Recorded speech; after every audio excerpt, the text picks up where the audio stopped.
மானிடராய் பிறத்தல் அரிது அப்படின்னு ஔவையார் ஒரு குறள் சொல்லியிருக்காங்க. அதை விட ஒரு அரிது பாருங்க.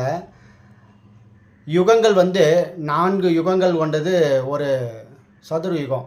அந்த யுகத்திலே கிரேதா யுகம், திரேதா யுகம், தோபரா யுகம், கலியுகம். கிரேதா யுகத்தில் மனிதனுடைய மூச்சினுடைய காற்றின் அளவு 8 மடங்கு இருக்கும். அதுவே திரேதா யுகத்தில் 6 மடங்கு இருந்தது.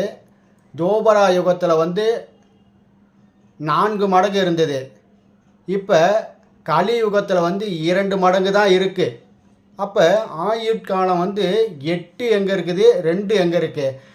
அப்போ 8 இருக்கும்போது காலத்தினுடைய அளவீடுகள் ரொம்ப ரொம்ப ரொம்ப நீண்டு கொண்டு இருந்தது. இப்போ காலத்தினுடைய அளவீடுகள் மிக மிக குறைந்து கொண்டு இருக்கிறது. அப்போ எவ்வளவு சீக்கிரமாக வேகமாக விவேகமாக செயல்படணும்னு சொல்லிட்டு இந்த கலியுகத்தினுடைய வேகத்தை